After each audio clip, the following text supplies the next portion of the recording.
So you can turn to Matthew chapter 8.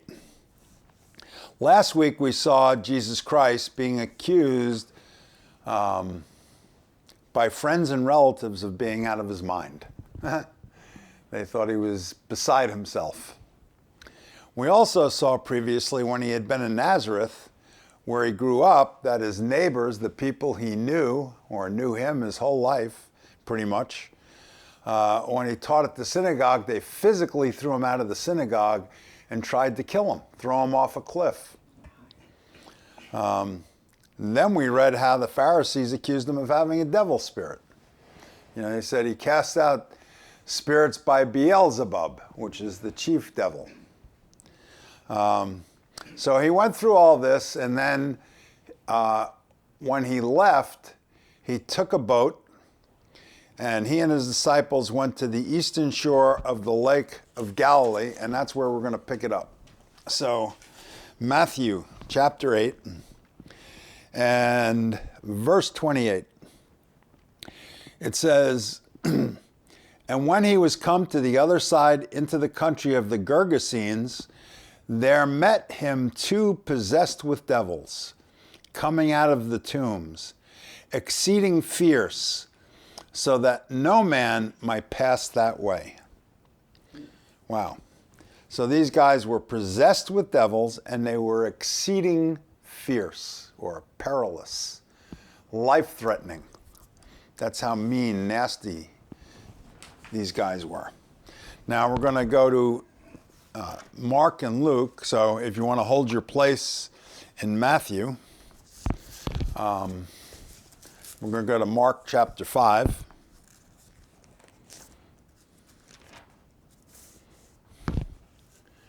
And verse 1. And it says, "And they came over unto the other side of the sea, into the country of the Gadarenes." Okay, so again, that's the boat, and they went to the other side, and then we're going to go to Luke chapter 8.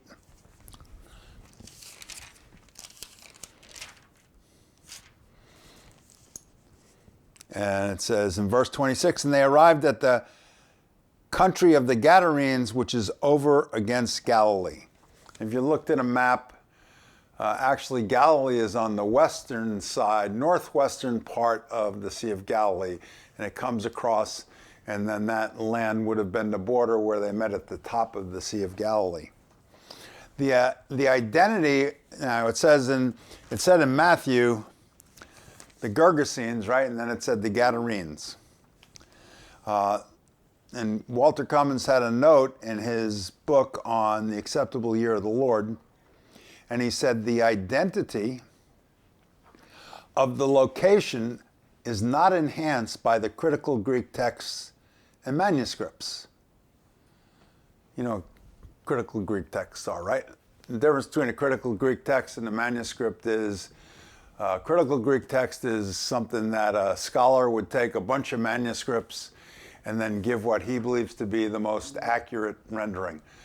The manuscripts are the ancient, scrolls that they would find. So, but he said it's not helped by the critical Greek texts and manuscripts. They offer three possible locations. In Matthew 8:28, the Gergesenes, the Gadarenes, and the Gerasenes. They also offer the same three possibilities or three possible locations in Mark 5, and the same three possible locations in Luke 8:26. Okay, so one of the problems with this whole thing is, you can go back to Matthew. One of the things about this is the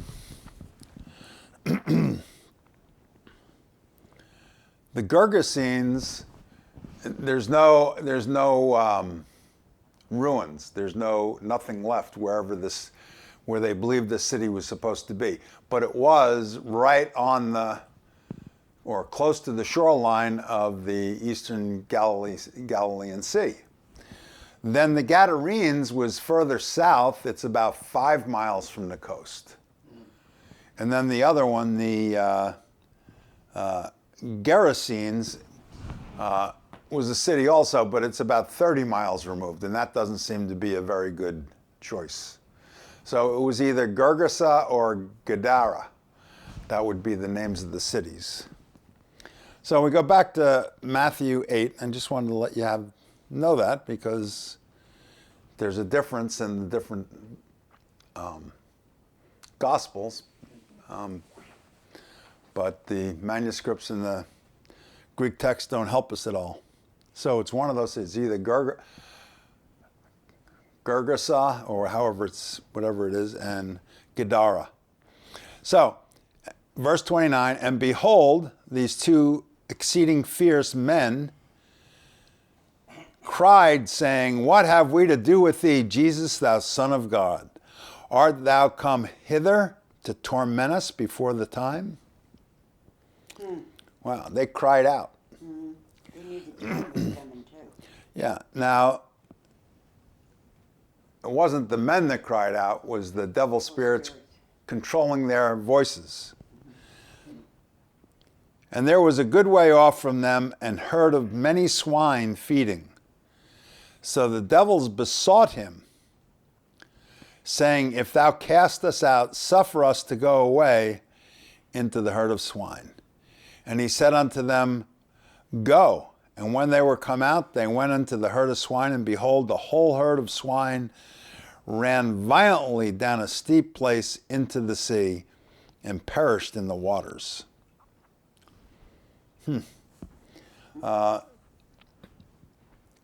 Devil spirits are destructive.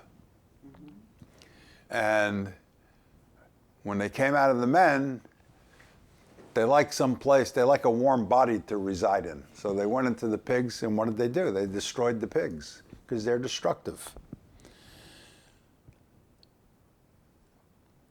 And they that kept them fled and went their way into the city, and told everything that was befallen to the possessed of the devils. And behold, the whole city came out to meet Jesus, and when they saw him, they besought him that he would depart out of their coasts. So these people got so shook by what they saw, and they knew these guys were so fierce, and when they saw them healed, they said, would you please leave? What a reaction, huh? They killed their pigs. Yeah. Yeah, killed her. Let's go to Mark 5. Yeah, they killed the pigs. That's right. You can go to Mark and give some more information in this record also. And when he was come out of the ship, immediately there met him out of the tombs a man with an unclean spirit. Now, in Matthew, it says 2 men. Here it says 1 man. So it's just concerned with one of the men, not both of them.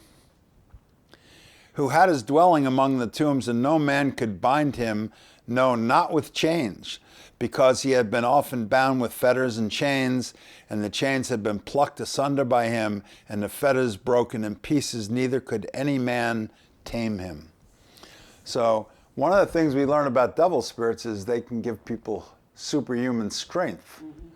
If you remember in Acts, when those guys went to exorcise the spirits out of a guy, the spirit got the 7 sons of Sceva, and they came out naked and wounded. He took on 7 guys and beat them up. So in this case, this guy could just pull the chains asunder. Now, Samson, it said when the Spirit of the Lord came upon him, he also had super strength. So, spirits can be pretty strong, But the Spirit of God is stronger than the devil spirits, obviously. So nobody could tame this guy. They couldn't keep him bound. Verse 5, and always, night and day, he was in the mountains and in the tombs, crying and cutting himself with stones. And that's an affliction, and people do things like that.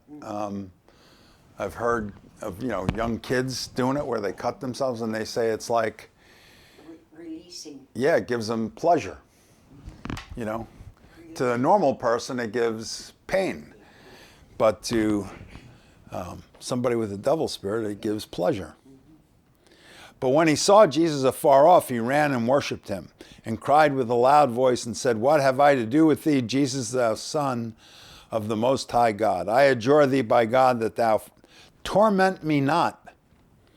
For he saith unto him, "Come out of the man, thou unclean spirit." And he asked him, "What is thy name?" And he answered, saying, "My name is Legion, for we are many." So there was a lot of devil spirits in there. And he besought him much that he would not send them away out of the country. Now there was nigh unto the mountains a great herd of swine feeding. And all the devils besought him, saying, "Send us into the swine, that we may enter into them."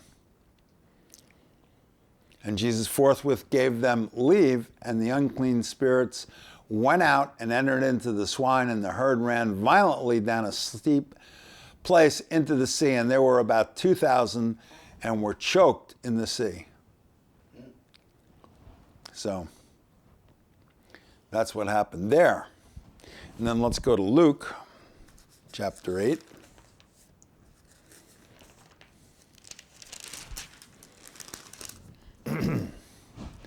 So in both instances, these men are, fierce. They have great strength. They can't be controlled, and they can't live in society. Chapter 8 of Luke, verse 27. And when he went forth to land, there met him out of the city a certain man which had devils long time, and wear no clothes, neither abode in any house, but in the tombs.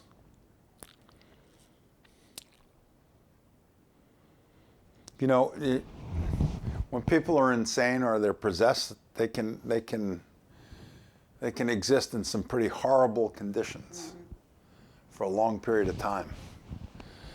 And that's what this guy did. It said for a long time he was like this. And he was naked, and he lived outside in the tombs.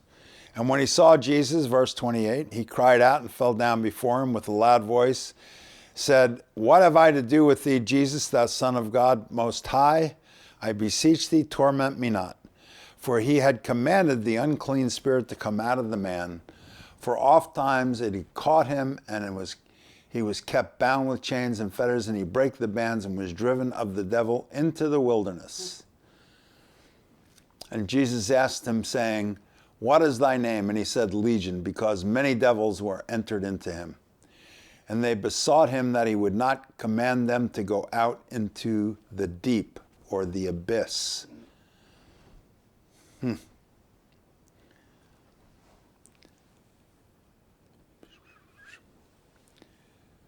And there, verse 32, there was an herd of many swine feeding on the mountain, and they besought him that he would suffer them to enter in unto them, and he suffered them.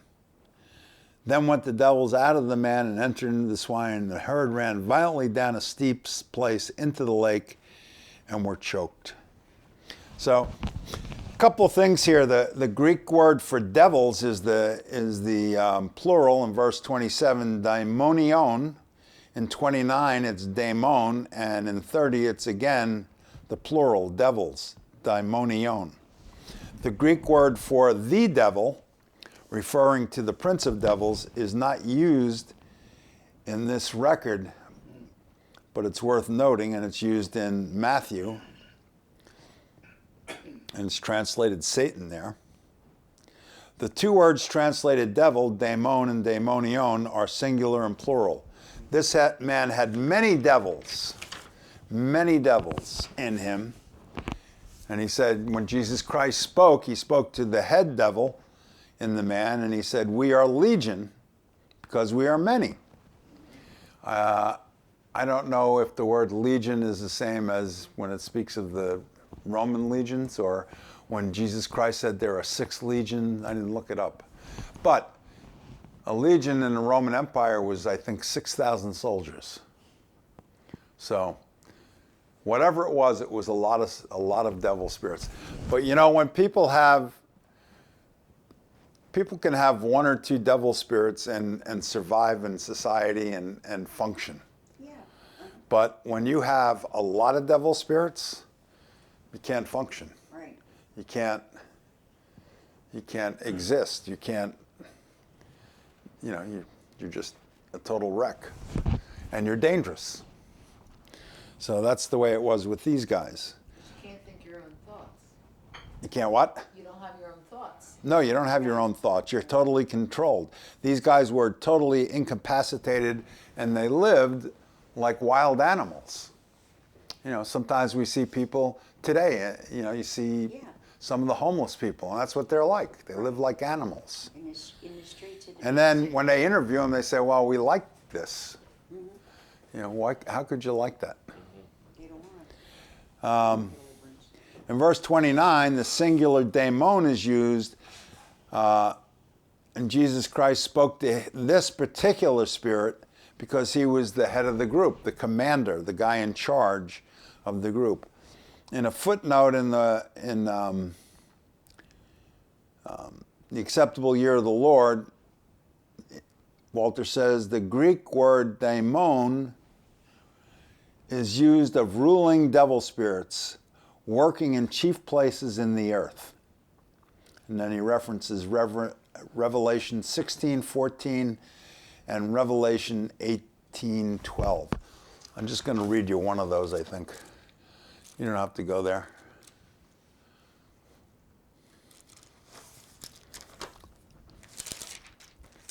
(16:14). It says, "For they are the spirits of devils, working miracles, which go forth unto the kings of the earth and of the whole world, to gather them to the battle of that great city of God Almighty." The time when they were surrounding Jerusalem, the chief devils. So back to Luke. In verse 31 it says, "And there was an herd of many swine feeding on the mountain, and they," and the word "they" should be he or it, and that's consistent because Jesus Christ was speaking to the devil spirit. He says, "And they besought him that he would not command them to go out into the deep. And there was an herd of many swine feeding." Jesus Christ never told them actually to go into the swine. He just told them to get out of the man. And then they went into the swine. Let's go back to Matthew 8. Matthew 8, verse 33. We'll pick it up again. "And they that kept them fled and went their ways into the city and told everything and what was befallen to the possessed of the devils. And they told the whole, and behold, the whole city came out to meet Jesus. And when they saw him, they besought him that he would depart out of their coasts." So that's pretty interesting. And then we go back to Mark chapter 5. Read the end of that record again. In verse 14 it says, "And they that fed the swine fled and told it to the city and the country, and they went out to see what it was that was done. And they come to Jesus and see him that was possessed with the devil, and had the legion, sitting and clothed and in his right mind, and they were afraid. And they that saw it told them how it befell to him that was possessed with the devil, and also concerning the swine. And they began to pray him to depart out of their coasts."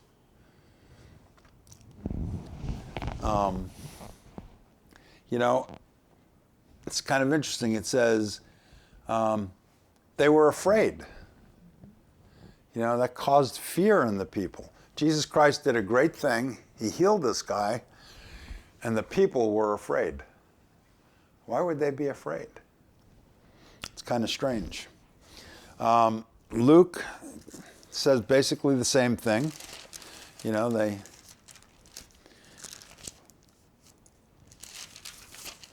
They fled, right? And says in verse 34 again, and when they that fed them saw what was done, they fled and went and told it to the city and in the country. And they went out to see what was done and came to Jesus and found the man out of whom the devils were departed, sitting at the feet of Jesus, clothed and in his right mind, and they were afraid. They also which saw it told them by what means that he was possessed of the devils was healed. Then the whole multitude of the country of the Gadarenes round about besought him to depart from them, for they were taken with great fear, and he went up into the ship and returned back again. So the result of Jesus Christ walking with God and doing God's will and doing a great healing and a great deliverance causes the general population to be afraid. And they reject Jesus Christ. You know, something he had to deal with. You know, would you think, you did something like that and then they just said, well, we don't want you here? That would be a hard thing to... Because they didn't understand it. Well, they didn't understand it, but it's a hard pill to swallow. Oh, yeah. I mean, it was the whole country. It was like not just one or two people. It was everybody saying, leave, get out of here. Most people, you would think wouldn't react like that. Or what would you think most people would do if they were rejected like that? Jesus Christ left because they asked him to. But the devil has so screwed up the world that even when there is something beneficial and good, if it's out of the norm, people many times will reject it. Because they've lived so long in the Yeah, they get squalor. They get caught up in their traditions and their ways and what they're used to. And even when, remember when I'm sure every one of you probably knew somebody that got in the Word and it changed their life for the better, and their parents freaked out because It's different than they weren't taking drugs anymore. They weren't getting drunk anymore. What's wrong with you? Right. Same kind of thing, isn't it? Yep. So after the incidents of this deliverance and of these possessed guys with the legion and the reduction of the people, Jesus Christ and his disciples returned back across the lake or the Sea of Galilee to the city of Capernaum. So now we go back to Matthew chapter 9. Chapter 9. And we're going to start in verse 10. And this is another one of those great feasts. We read about it, one feast where the girl came up and at the Pharisee's house, Simon the Pharisee, and she washed Jesus Christ's feet with her tears and dried her feet with his hair. Now this is a feast at the house of Levi, the tax collector. And we start in verse 10. And it says, and it came to pass, as Jesus sat at meat in the house, behold, many publicans and sinners came and sat down with him and his disciples. Publicans being tax collectors. Not the most popular guys in town. Because, it wasn't a tax system like we have. You kind of know it's by law and you pay a certain percentage according to what you make and all this stuff. Back in those days, the Romans set out tax collectors, and the tax collectors would tax people and get away with whatever they could get because they got a cut and they got rich off of it. So consequently, people didn't like them so much. So here was Jesus Christ and his disciples, and they sat down with the publicans and sinners at the house of Levi, who was also a tax collector. And when the Pharisees saw it, they said unto his disciples, why eateth your master with publicans and sinners? Oh, that's terrible. This is a really sly attack because the Pharisees aren't talking to Jesus Christ directly, are they? Right. Talking to his disciples, And it's an indirect attack. It's kind of like predators. When predators like lions or cats attack a herd, they go for the weakest ones. Yeah. They go for the ones that maybe can't defend themselves the best. So here, these guys are trying to cause dissension and distrust among Jesus Christ's followers. You know, why are you guys hanging with the tax collectors and the sinners? It's pretty sly. Verse 12, but when Jesus heard that, he said unto them, they that be whole need not a physician, but they that are sick. Pretty cool. He heard it, and he stopped it right away. He got right in there, and he said, hey, here's the deal. You know, you're perfect. You don't sin, so you don't need me. These guys are sinners. They have problems. They need me. But go ye and learn what that meaneth. I will have mercy and not sacrifice. For I am not come to call the righteous, but the sinners to repentance. That's cited from Hosea 6:6, if you want to look at it sometime.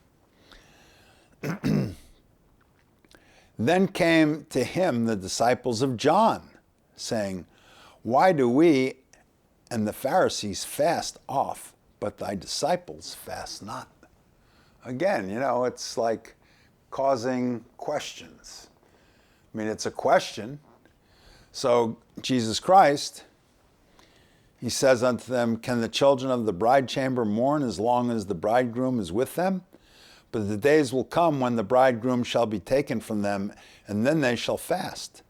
No man putteth a piece of new cloth into an old garment, for that which is put in will fill it up, taketh from the garment, and the rent is made worse. Neither do men put new wine into old bottles, else the bottles break, and the wine runneth out, and the bottles perish. But they that put new wine into new bottles, and both are preserved. So he's really making a distinction between there's a time to feast and there's a time to fast. You know, what's appropriate for the time is appropriate for the time. So, while he spake these things, you know, while he's talking, this is going on, and he's having this feast, he's at this dinner party, and these people are trying to cause problems. While he spake these things unto them, behold, there came a certain ruler and worshipped him, saying, my daughter is even now dead, but come and lay thy hand upon her, and she shall live. And Jesus arose and followed him, and so did his disciples. Boy, he didn't hesitate, did he? It just says Jesus arose. He got right up. He was going to help the guy. And his disciples followed. And they're on their way to this guy's house. And behold, a woman which was diseased with an issue of blood 12 years came behind him and touched the hem of the garment, of his garment. For she said within herself, if I may but touch his garment, I shall be whole. But Jesus turned him about, and when he saw, he said, daughter, be of good comfort. Thy faith, or thy believing, hath made thee whole. And the woman was made whole from that hour. And when Jesus came into the ruler's house and saw the minstrels and the people making noise, let's see, is that where we're going to go? Yeah. Yeah. Well, I just want to see if we're going to go to yeah, we'll keep going on this.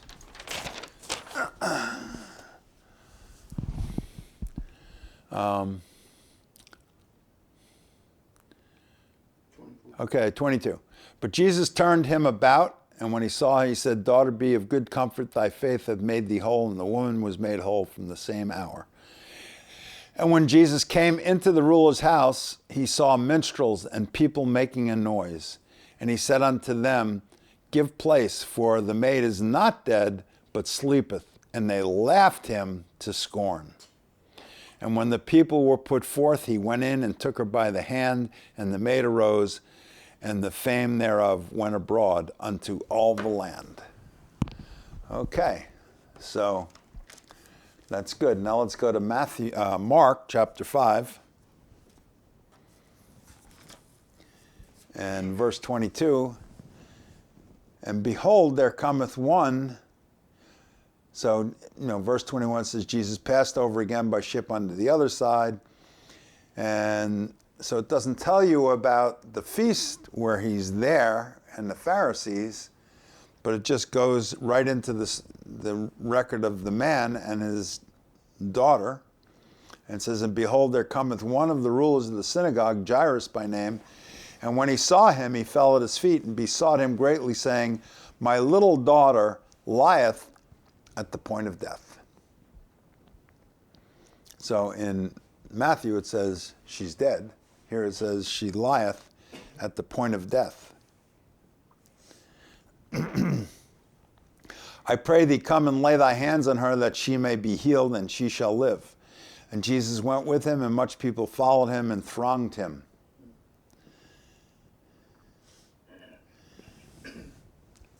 Okay, so we're going to skip over. We're going to go to Luke chapter 8, because we're not going to look at the woman with the issue of blood again. Because we're not, it's a great record, but we're more interested in what Jesus had to deal with. And in chapter 8, verse 41.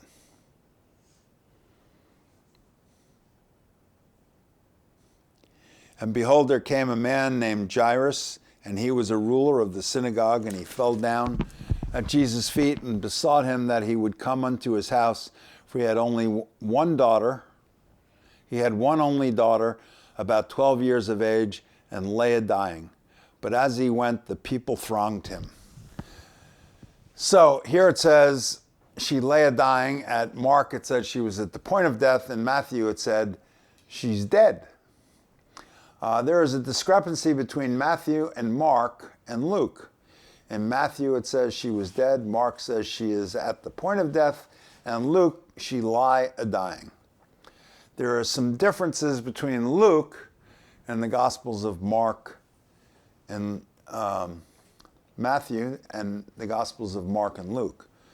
Remembering that they're all divinely inspired, Matthew describes things many times employing figures of speech. Mark and Luke are more literal. Secondly, Matthew is arranged by topic. So it's not always, the order of things in Matthew is different from Mark and Luke. Mark and Luke are chronological. So in describing the girl as dead in Matthew, it is using the figure of speech hyperbole or exaggeration. A more thorough explanation is given in The Acceptable Year of the Lord, section 6.3 on page 202 and section 7.4 on page 255, if you want to know more, just for your own information. Okay, let's go back to Mark 5.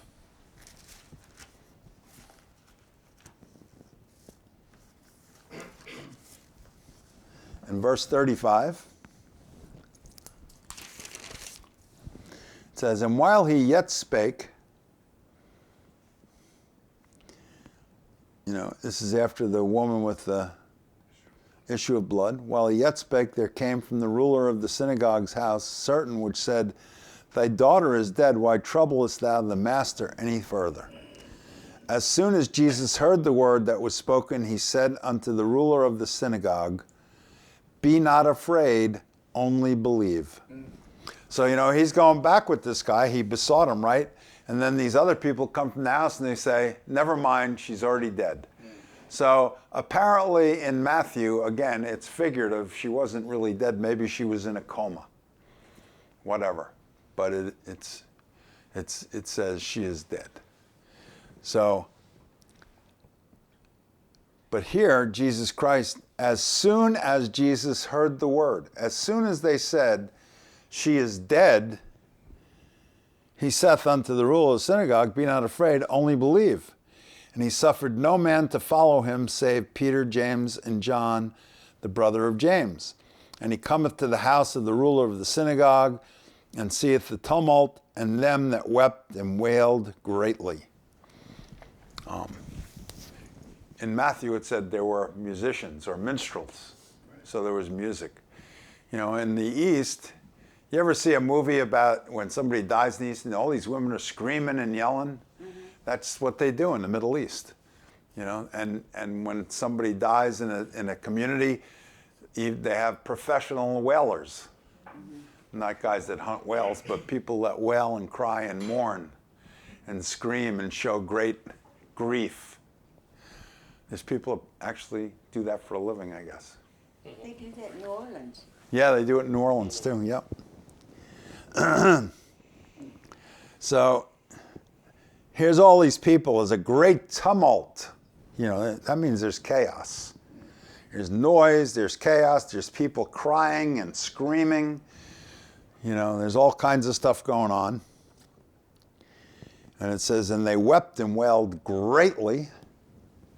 And when he was come in, Jesus Christ, he saith to them, why make ye this ado and weep? The damsel is not dead, but sleepeth. And they laughed him to scorn.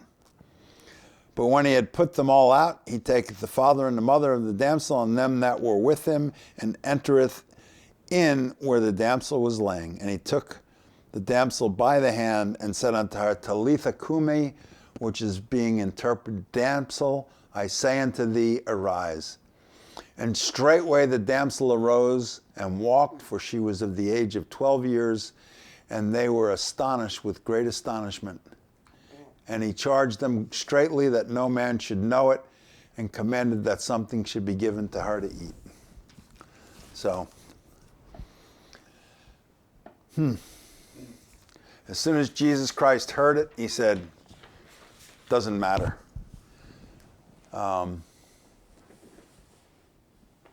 He moved forward regardless of the sense knowledge situation, didn't he? Mm-hmm. No matter what the circumstances were, he was focused on what God told him. He was focused on what he knew was the truth. He was focused on what God told him to do, and it didn't matter what the negative attacks were. He held fast to the truth and believing God. In all three records, they laughed him to scorn. The mourners, the weepers, they're all there, and they're all, you know, he says, okay, well, she's not dead. And they go, ha, you're nuts. Mm-hmm. Who are you kidding? She's dead. You know, he came to heal her, and he meets with that opposition. But he says, she's not dead, she sleeps. They laugh him to scorn. Literally means to laugh down. To laugh him down. Jesus got rid of the crowd, the mourners and the scorners. He took only James, Peter, and John and the parents with him. And in the midst of the tumult and the crying and the screaming, Jesus Christ stayed calm and listened to God. He received revelation and he acted. Pretty great. Let's go back to Matthew chapter 9. Matthew chapter 9. And we're going to finish up here. So, he put people forth in verse 25 and went in, took her by the hand, and the maid arose, and the fame thereof went abroad unto all the land, even when he told them not to tell anybody. It still got noised abroad, because everybody in the area knew she was sick and dying. Mm-hmm. Verse 27, and when Jesus departed thence, 2 blind men followed him, crying and saying, Thou son of David, have mercy on us. And when he was come into the house, the blind men came to him. Now this is in Capernaum, right? It's where he was staying. That's where he had his abode. And when he was come into the house, the blind men came to him, and Jesus saith unto them, Believe ye that I am able to do this? And they said unto him, Yea, Lord. Then touched he their eyes, saying, According to your faith, be it unto you. See, it's interesting. They translate the word here. He says, Believe ye in verse 28. Believe ye I am able to do this? And they say, yes. And then he says, your faith, be it according to your faith, or your believing. All right? They changed the way they translated it, but that's what he's talking about, right? Believing. And their eyes were opened, and Jesus straightly charged them, saying, See that no man know it. But they, when they were departed, spread abroad his fame in all that country. And as they went out, behold, they brought to him a dumb man possessed with a devil. Had a devil spirit that caused him to be mute. Right, he couldn't speak. And when the devil was cast out, the dumb spake, and the multitudes marveled, saying, It was never so seen in Israel. But the Pharisees said, He casteth out devils through the prince of devils. And Jesus went about all the cities and villages, teaching in their synagogues and preaching the gospel of the kingdom and healing every sickness and every disease among the people. So here again, he does some great miracles. He heals some blind men, and then he heals the man with the dumb spirit, and they accuse him of he also having a devil spirit. But what does he do? He just keeps on preaching. He keeps on going. He doesn't stop. So that's where we're going to stop tonight, but what a great thing. He just didn't quit. And you know, when you have people throwing negatives at you, when the sense knowledge things are so that it seems like, wow, how could it be this bad? You know, that's when you just look to God. You can't look at the sense knowledge. You can't listen to people. You can't listen to accusations. You can't listen to negatives. You have to keep your mind focused and your mind stayed fast on the truth of God's word. And that's the great example that Jesus Christ gave us as he walked on this earth. So that's it for tonight. We'll see you in 2 weeks.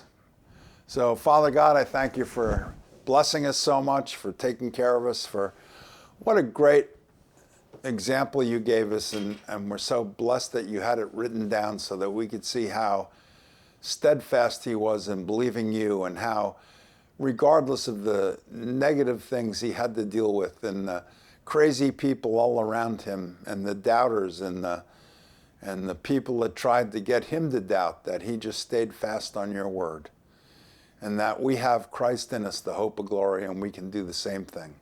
So we thank you, Father, for this night. We thank you for the great records we read, and that we can just hold those things fast in our hearts. And we thank you in the name of your Son, Jesus Christ. Amen.